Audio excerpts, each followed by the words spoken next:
Hi, and welcome to the first day. I sound like a radio DJ, huh? Hi, and welcome to the first day of Dialogue. Today we're going to be spinning back the hits.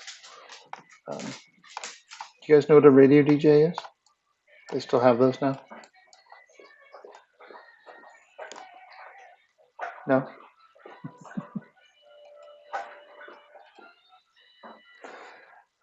Okay.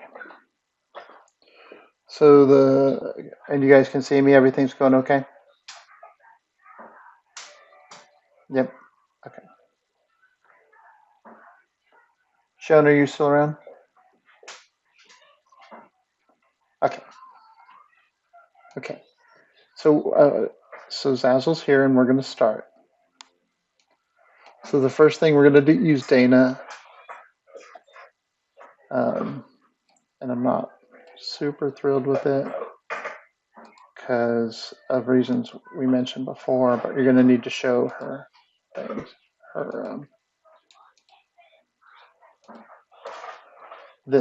her control panel.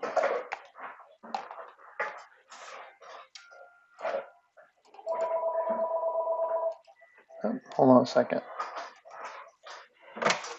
Hello?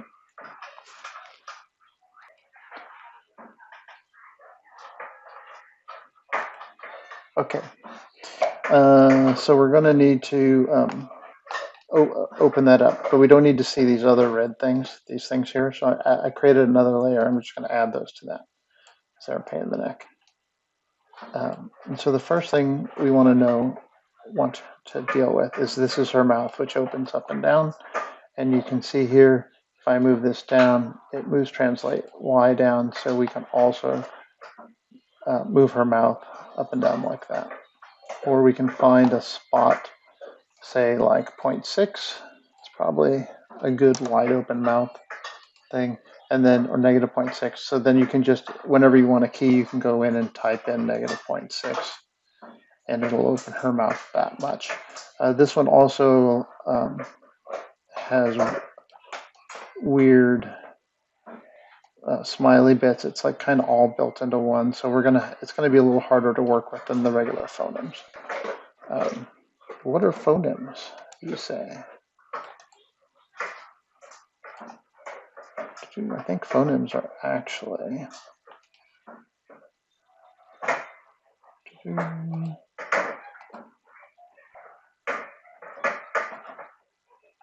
Oh, that's what we're doing right now, but I haven't included the phonemes. Maybe it's in files. Let me go look for the picture.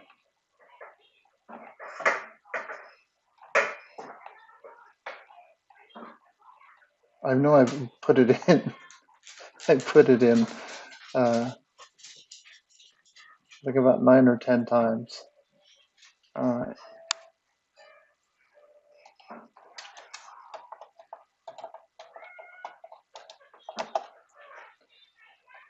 Phonemes, and that's how you spell it, are basically sounds, groups of sounds that people make in order to talk.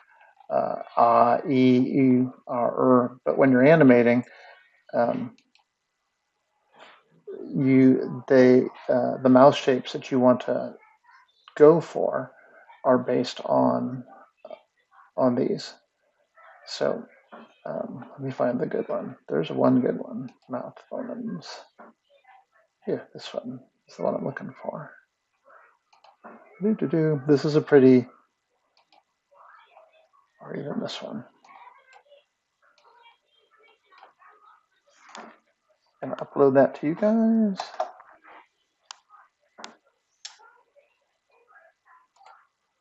So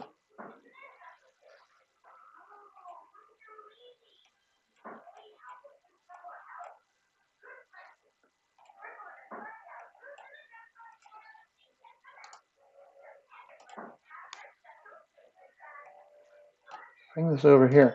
So what we have is a bit of dialogue, and in the dialogue is a woman talking, and she is going to go through a whole bunch of words within this, like 10 seconds worth of words. So our job is to make her look like she's saying those words. And the way we do that is that every time she says an A or an I, like A or I, her mouth shape needs to look like that. Anytime she says an E, it needs to look like this. Anytime there's a U, it needs to look like this. O, these are consonants, F's and V's, M and P's, long mouth, rest, that's a bad rest, L or D or T and W. Like these are the shapes of the mouth that we're going to be replicating. And generally, when you have a model, um, your model is set up with phonemes in it so that when you create when you instead of moving this little thingy around here, you would just go, oh, here's the O sound, and you would ramp it up, and it would be an O shape on her mouth. But since we're using Dana here, it's a little different. What does that one do? That's her jaw. So we can use her jaw. We'll use that first. So the way you do dialogue is broken down into steps. And the first step we're going to do is just move her jaw open and closed. So make sure I only have that one first key. And then so I'm going to go to audio here and import audio. So I'm right clicking on the timeline, going up one to audio, importing audio. And then mine's on my desktop, and it's Jenna Ortega here. And you can see as I bring that in, it creates this waveform. And this will be like 500, 325. So set your range to 325. And then you can see, so when there's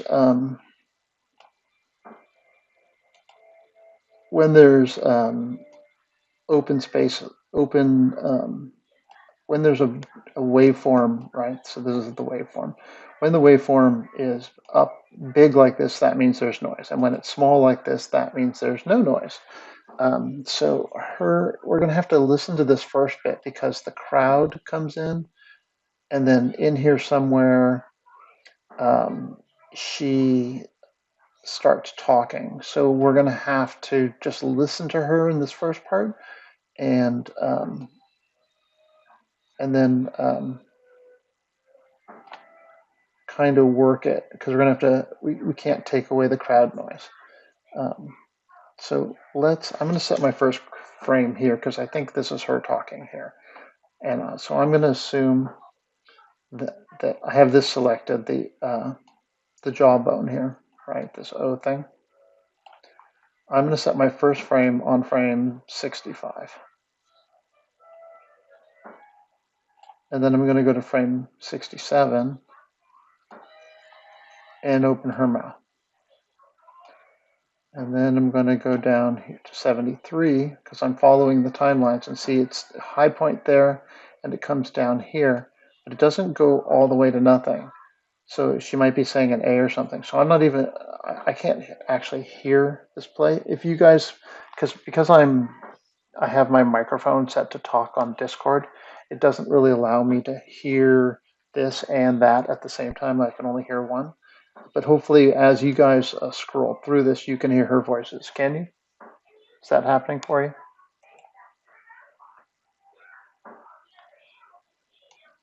If you go through this, just go like that.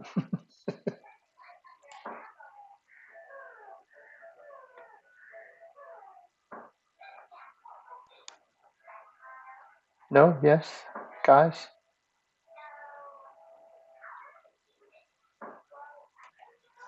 If you come up here and go to a Windows animation and you go to the tracks editor, right? This is your audio. This is where audio lives in the tracks editor.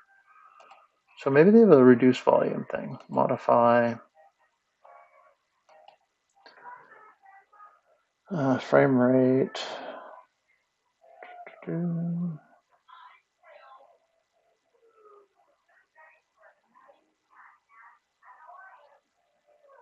You can do durations in the channels. Add silence, start and stop. But you know, like volume, which is something you'd probably want to do.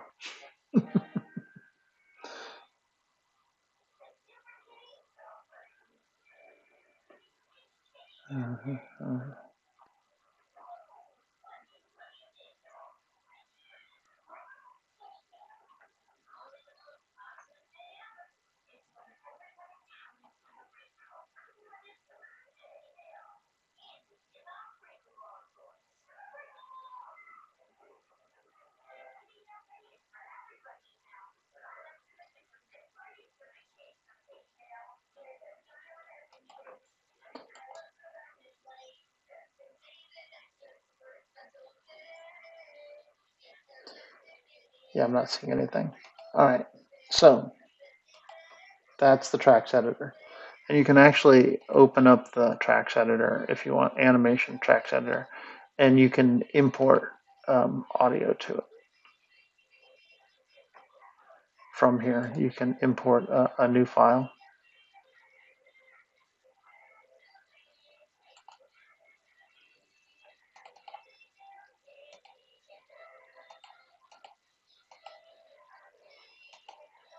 If I zoom in,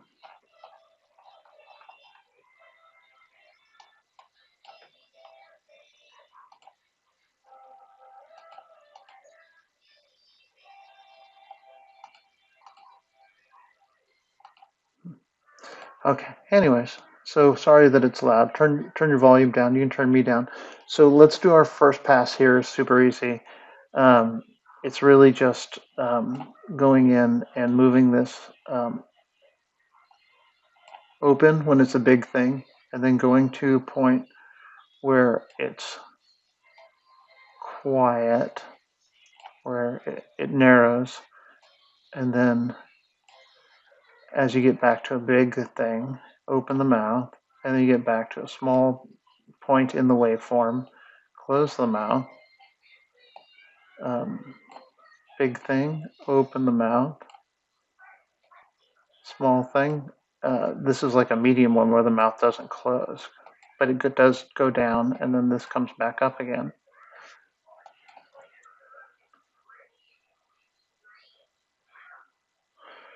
And then if it stays open for a while, you can have it go like that, but then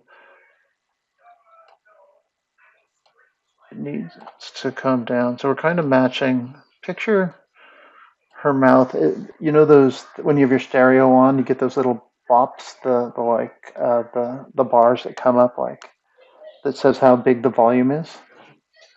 So that's sort of what her mouth is doing. You can actually attach this joint to make it so that when the volume is high, the mouth opens up automatically.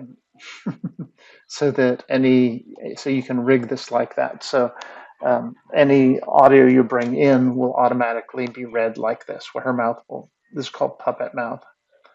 Um, her mouth will puppet mouth any audio you bring in.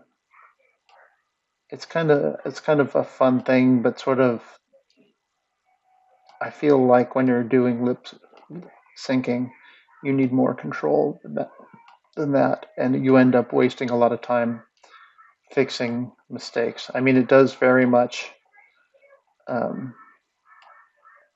it does very much open and close the jaw like like I'm asking you to do,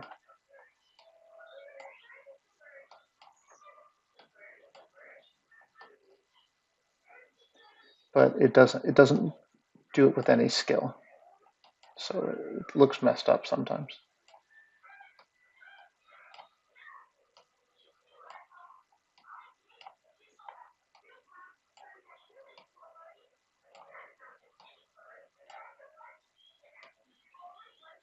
And then you can play it.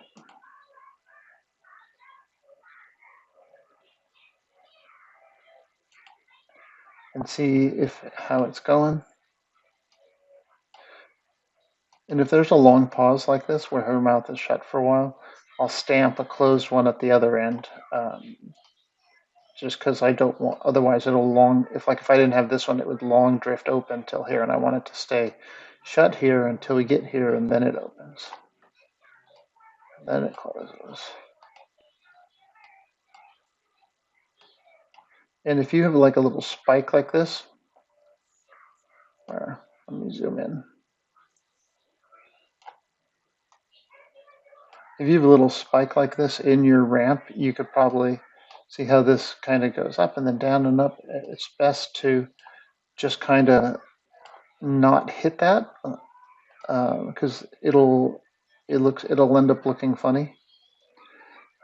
Pro tip: uh, just pretend like, because there's obviously she's saying like um, something with a T in it or something because it goes patat patat, but it's the same. It'll look like the same thing.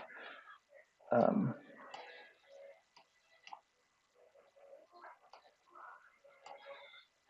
and if you follow that wave too sharply, it will bite you in the butt. It'll look like it'll go all spiky. It'll look like this. It'll just go pat, pat, pat, pat, pat, pat, pat, pat, pat. And we're looking for more flowy than spiky. So just hit the larger things. And if you need to get back, these arrows, these keys over here, allow you to jog back and forth between the keys, well, the ones with the red in them.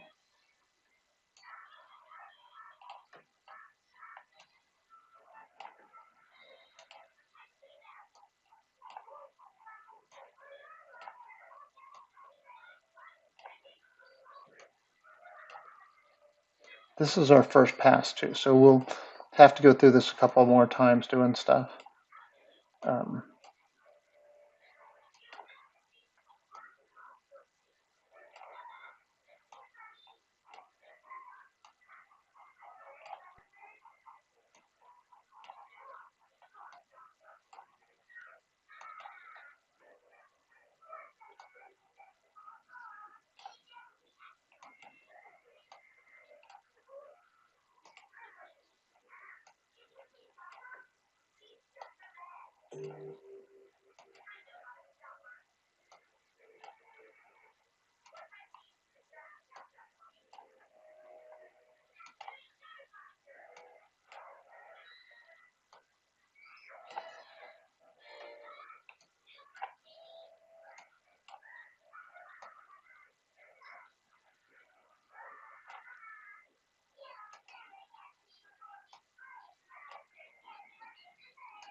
So you can see even what I did there. It's like a little too much puppet mouth on it, right?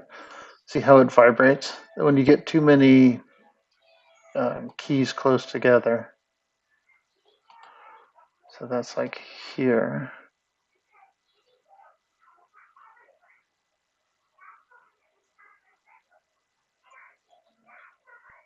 Like that's too much.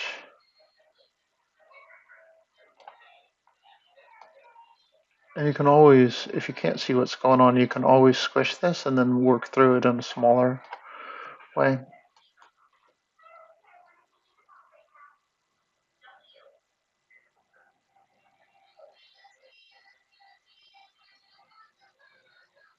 I think that's too much in there.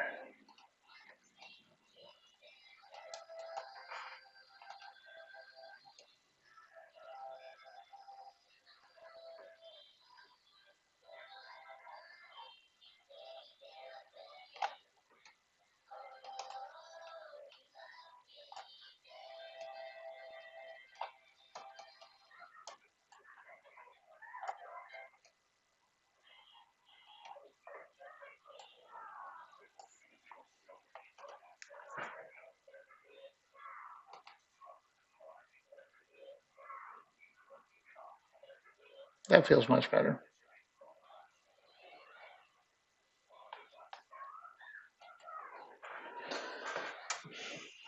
So,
oh, here's adjust volume. Right there. Oh, look at that. Sean, where are you? Audio, adjust volume.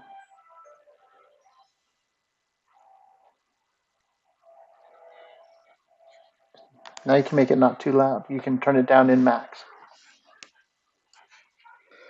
All right. Or Maya, sorry. I don't know why I said max. I haven't used 3D Studio Max in a while.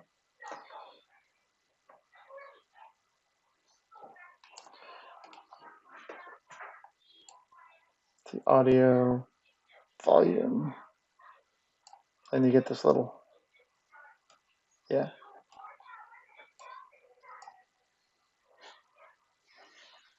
Crazy. I didn't know that that was there, but I'm glad we found it. Okay, so this is step one. I'm going to stop my video now.